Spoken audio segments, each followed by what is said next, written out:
Fucking انت ولینا واہدنا الی سواء السبیل.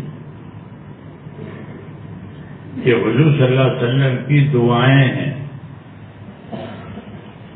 آپ دعوت میں بھی نبی ہیں، دعا میں بھی نبی ہیں، عبادت میں بھی نبی ہیں. دعوت بھی بندوں کو آپ نے دی ہے اللہ کی طرف، کیونکہ اللہ نے آپ کو داعی بنایا ہے.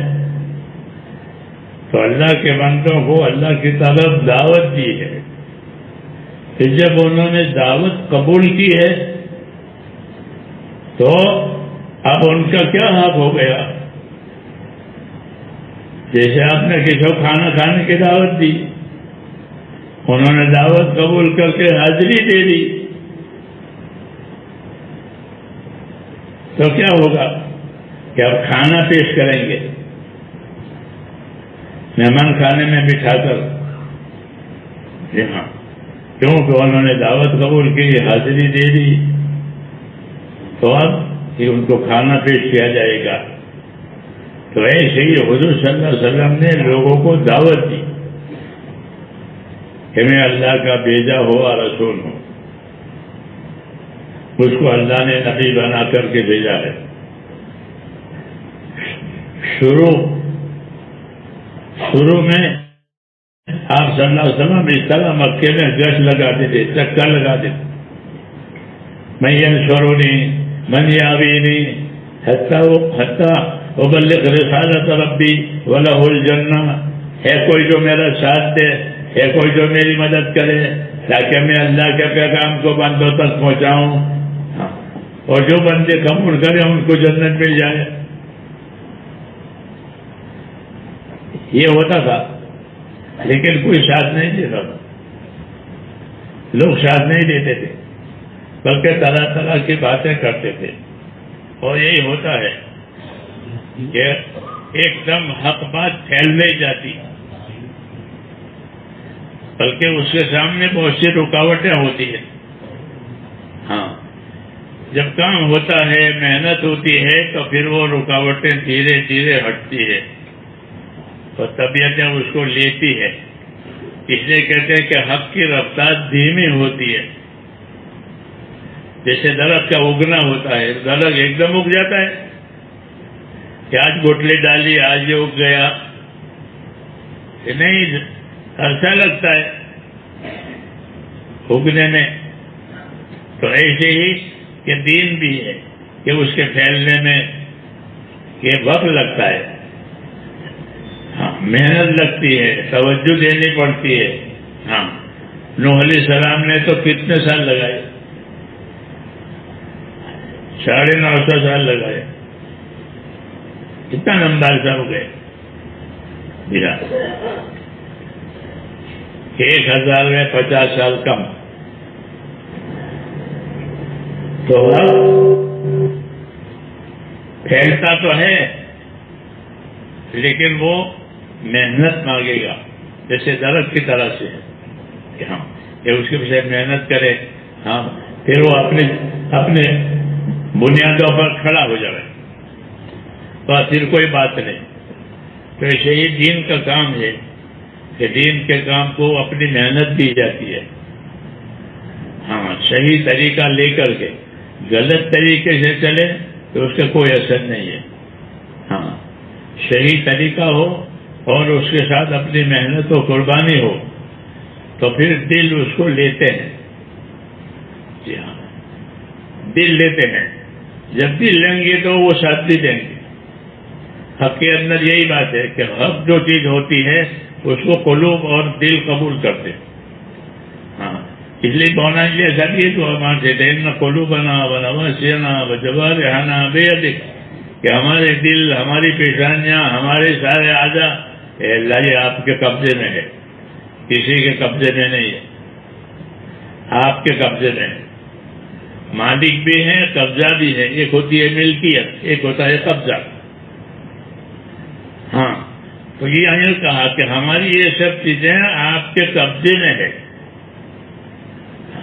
جب آپ کے قبضے میں ہے تو پھر ہماری درخواست یہ ہے کہ فکون انت ولینا واہدنا الی سواء السبیل، آپ ہمارے مددگار بن جائیں اس مقصد میں یہ مانگنے کی دعا ہے کہ ساری چیزیں ہماری آپ کے قبضے قدرت میں، دل ہو، ہاتھ پاؤں ہو، آنکھیں ہو، سب، تو اس کو کس راستے پر لگانا، کس راستے سے اس کو بچانا، یہ اللہ تعالیٰ کا کام ہے. ہاں، اس لیے اللہ سے یہ مشروع دعا میں التجا کی گئی ہے کہ اپنے لیے یہ دعا مانگا کرو کہ جب ساری چیزیں آپ نے اپنے قبضے میں رکھی ہے، ہمارے دلوں کو، ہمارے اعضاء کو، تو پھر ہمارے مددگار بن جائیے. کن انت ولینا، آپ ہمارے مددگار بن جائیے. اور کون سی مدد چاہتے ہو کہ وہ ہدینا الی سواء السبیل، کہ ہم کو سیدھے راستے کی رہبری ہو جائے. تو اس لیے دعائیں جو ہے وہ مانگنے کی چیز ہے، پڑھنے کی چیز نہیں ہے، مانگنے کی چیز ہے کہ دعاؤں کے ذریعے سے اللہ تعالیٰ کی تائید اور اللہ کی مدد کو اپنی طرف متوجہ کرنا. اس لیے دعا کا عمل ایک مسنون عمل ہے. ہر نبی کو اللہ دعا کی طاقت دیتے ہیں، ان کے پاس دعا ہوتی ہے اور اپنی دعوت ہوتی ہے. یہ دو چیزیں ہوتی ہے. تو کوئی ہتھیار لے کر نہیں آتے، مال لے کر نہیں آتے، اور کوئی دوسری ظاہری کوئی چیز ان کے پاس نہیں ہوتی. ان کا اپنا کام ہوتا ہے اور اس کے لیے دعا ہوتی ہے. دعا اس لیے ہوتی ہے کہ حق بات جو ہوتی ہے اس سے چلانے میں حالات آتے ہیں کہ انسان کا نفس جو ہے وہ حق بات کو قبول نہیں کرتا، اس کی جلدی سمجھ میں بھی نہیں آتی. ہاں، اس لیے محنت کرنے والوں کو محنت کرنی پڑتی ہے. ہاں، پھر ان کی محنت کے اثرات سے اللہ تعالیٰ دلوں میں تاثیر پیدا کرتے ہیں، پھر دل اس کو قبول کرتے ہیں. ہاں، غریب لوگ پہلے قبول کریں گے. غریبوں میں دین پہلے آتا ہے کیونکہ ان کے پاس رکاوٹیں نہیں ہوتی، اسباب نہیں ہے، مال نہیں ہے. جی ہاں، تو وہ پہلے قبول کرتے ہیں اور پھر ان کی قربانی سے اللہ تعالیٰ کام کو آگے بڑھاتے ہیں. پھر دوسروں کے سمجھ میں آتی ہے، اوپر والوں کے سمجھ میں آتی ہے. اس طرح جس طرح درخت دکھتا ہے اس طرح حق سے ترقی کرتے ہیں، آہستہ آہستہ پھر اس کے پھل آتے ہیں. اس لیے دیر لگتی ہے حق بات کے پھیلنے میں. اس لیے حکم ہے ہم کو کہ اپنی بات پر جمو. اس کو استقامت کہتے ہیں کہ دین میں استقامت کا حکم دیا گیا ہے کہ اپنے بات پر جمو. حالات آئیں گے اچھے بھی، حالات آئیں گے ناگوار بھی. کسی عمل کو شروع کرو گے تو دوا کے ساتھ کوئی دوا کڑوی ہوتی ہے، کوئی دوا تیز ہوتی ہے، لیکن بہرحال وہ تو علاج ہے تو کھانی پڑے. تو ایسے ہی یہاں بھی ہے کہ دین کے کاموں میں ناگوار حالات آتے ہیں. ہاں، اور ناگوار حالات آنا یہ ایک طرح اس کے حق ہونے کی نشانی ہے. ہاں، کہ ناگوار حالات آتے ہیں کیونکہ جنت کو اللہ نے ناگوار حالات کے پیچھے رکھا ہے. حدیث شریف میں ہے کہ حفت الجنت بالمکارہ، کہ جنت جو ہے وہ ناگواریوں کے پیچھے ہے. ہاں، اور جہنم جو ہے وہ خواہشات کے پیچھے ہے. ہاں، جو خواہشات میں گھسے گا وہ جہنم میں جائے گا. جی ہاں، اور جنت میں جانے کے لیے کہ جنت میں جانے کے ناگواریاں ہیں، اپنے نفس کے خلاف خدا کی اطاعت، اس کو مکارہ کہتے ہیں. جیسے دوا کڑوی ہے، دوا تیز ہے، جی ہاں، لیکن باہر وہ کھائے گا پیے گا، کیوں کہ اس کو اپنی تندرستی مطلوب ہے. تو ایسے ہی دین کہ اس کا یہ مزہ کڑوا ہے. اب جو ہدایت چاہے تو وہ اس کڑوی چیز کو برداشت کرے، تو پھر حق تعالیٰ شان ہو اس کو ہدایت دیں گے. کہ ہدایت کی محنت سے اور دین کی محنت سے اندر تقویٰ ڈالا جاتا ہے. تو عمر فرماتے تھے کہ ہم کو اللہ نے تقویٰ دیا ہے. تقویٰ ایک قسم کی طاقت ہے، بچنے کی طاقت. تقویٰ کا جو مفہوم ہے وہ اس کا مفہوم ہوتا ہے بچاؤ، وقایا سے ہے یہ بچاؤ، کہ اللہ تعالیٰ اس کو نافرمانی سے بچنے کی طاقت دیتے ہیں. اس کو حضرت عمر فرماتے تھے کہ جب ہم نے اسلام کی دعوت قبول کی، آپ صلی اللہ علیہ وسلم کا اتباع کیا، اپنی ذمہ داریاں اپنے پر لی، تو اللہ نے ہم کو دیا اولئک الذین امتحن اللہ قلوبہم للتقوی، کہ یہ وہ لوگ ہیں کہ ان کے دلوں کو اللہ نے تقوی کے لیے جانچ لیا ہے اور پھر ان کو تقوی دیا، یعنی اپنا ڈر دیا. ایک ڈر وہ ہوتا ہے کہ جو بھگاوے، انسان کا ڈر، دشمن کا ڈر، آگ کا ڈر، یہ وہ ڈر ہوتا ہے جو بھگاوے، دور کرے. اور ایک وہ ڈر ہوتا ہے جو قریب کرے. ہاں، تو اللہ کی نسبت سے جو ڈر آتا ہے وہ ڈر وہ ہوتا ہے کہ وہ اللہ سے قریب کرتا ہے، کیونکہ اللہ سے بچانے والا اللہ کے سوا کوئی ہے نہیں. اس لیے حکم ہے کہ ففروا الی اللہ، اللہ کی طرف بھاگو،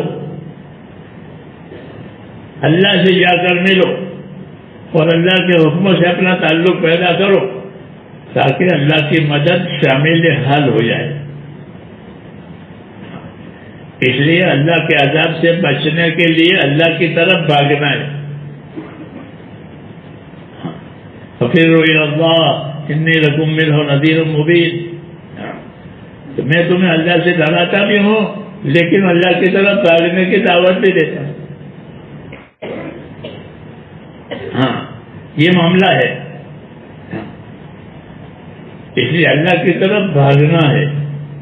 بھاگنے سے مراد یہ ہے کہ اس کے حکموں کی ادائیگی میں جلدی کرنا ہے، سستی کرنا نہیں کہ جلدی کرو. انبیاء کرام کی صفت یہی بتائیے، انہم کانوا یسارعون فی الخیرات ویدعوننا رغبا ورہبا وکانوا لنا خاشعین.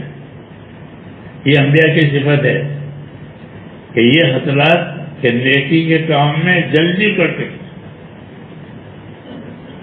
ہاں، عائشہ صدیقہ رضی اللہ عنہ، اللہ ان کو جزائے خیر دے، وہ فرماتے حضور صلی اللہ علیہ وسلم اپنے گھر میں، جس آدمی اپنے گھر میں بیوی بچوں میں بیٹھتا ہے باتیں کرتا ہے، تو ایسے ہمارے ساتھ بیٹھتے ہیں باتیں کرتے ہیں. ایک اور اذان کی آواز آئی تو اذان کی آواز کرتے ایسے اٹھ جاتے تھے کہ گویا ہم کو پہچانتے ہی نہیں ہے.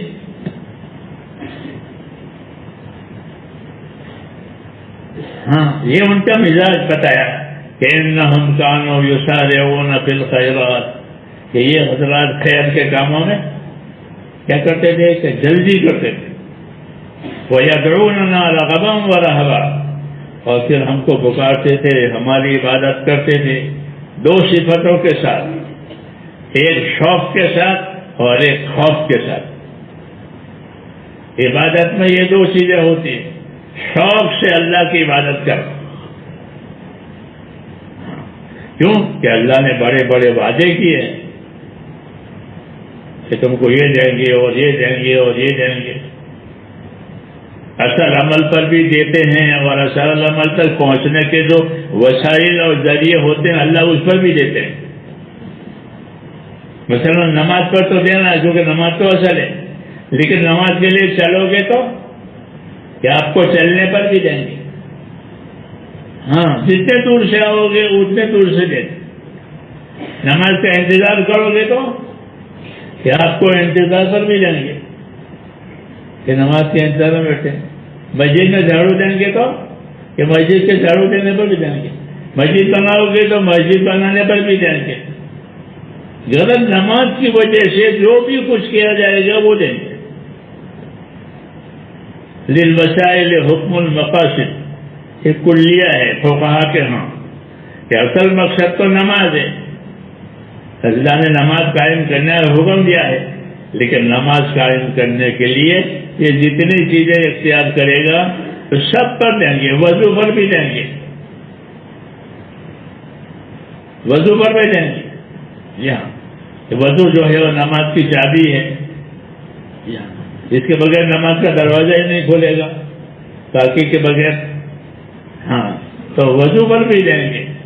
جی ہاں، تو اللہ کا یہ کام ہے، ایک مقصد ہے، اس مقصد کی طرف اس مقصد کے لیے وعدے کیے ہیں کہ آپ کو یہ دیں گے اور یہ دیں گے وہ دیں گے، تاکہ رغبت پیدا ہو جائے۔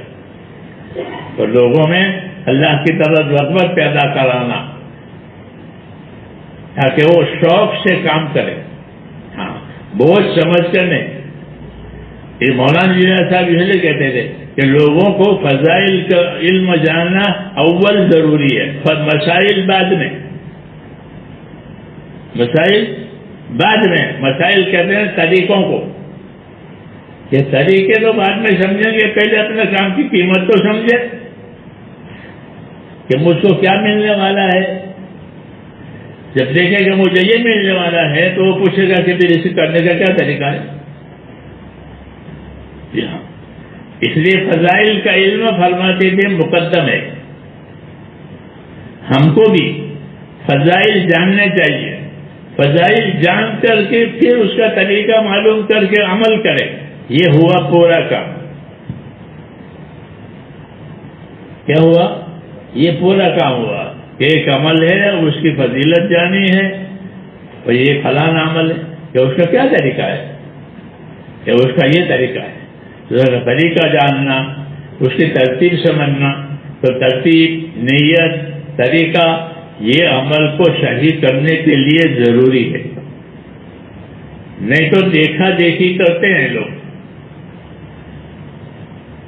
وضو کرتے ہوئے دیکھا تو وضو کرنے لگ گئے، ثواب کرتے ہوئے دیکھا تو ثواب کرتے ہوئے لگ گئے۔ ہاں، دیکھا دیکھی کرتے ہیں کہ یہ صحیح نہیں، بلکہ سیکھ کر کے کریں۔ ہمارے دین میں دو چیزیں بڑی ہیں، ایک ایمان، ایک علم۔ ایمان سب سے بڑی چیز ہے، اللہ پر ایمان، آخرت پر ایمان، یہ سب سے بڑی چیز ہے، جس کے بغیر نجات نہیں ہے کہ اللہ اور آخرت پر ایمان نہیں ہے تو دوزخ میں جائے گا۔ جی ہاں، اسی زندگی دھوکہ ہے، چاہے تاجر ہو چاہے کوئی بھی ہو، کہ ایمان کے بغیر اس کی زندگی دھوکہ ہے۔ اور دھوکہ اس کو کہتے ہیں اردو میں کہ ہے سمجھے کچھ نکلے کچھ۔ دھوکہ اردو زبان کا لفظ ہے، ہماری دھوکہ جو ہے وہ کھیتوں میں کھڑا کیا جاتا ہے، ایک لکڑی سیدھی ایک لکڑی ایسی، اور اس کو کرتا پہنایا ہے، تو کرتا پھر پھر پھر پھر ہوا میں ہلتا ہے، تو جانور ڈرتا ہے کہ کوئی آدمی کھڑا ہے، اس کو اردو میں دھوکہ کہتے ہیں۔ دھوکہ ہماری زبان کا لفظ الگ ہے، یہ دھوکہ کہ دکھاوے کچھ اور اندر ہے کچھ، تو اردو میں دھوکہ اس کو کرتے ہیں۔ وہ دو لکڑیاں، اس کو کرتا پہنا ہے، وہ کرتا پھال پر، تو جانور ڈرتا ہے کہ کوئی آدمی اندر کھڑا ہے، تو پھر وہ اندر آنے کی ہمت نہیں کرتا، تو اس کو کہتے ہیں دھوکہ کھڑا ہے، کہ ہے کچھ اور سمجھے کچھ۔ اس لیے کہتے ہیں اپنے آپ کو دھوکے سے بچا لے اور حقیقت تلاش کرے، تو حقیقت سمجھانے کے لیے ہی نبی آتا ہے، نبی سے زیادہ سچا کوئی نہیں۔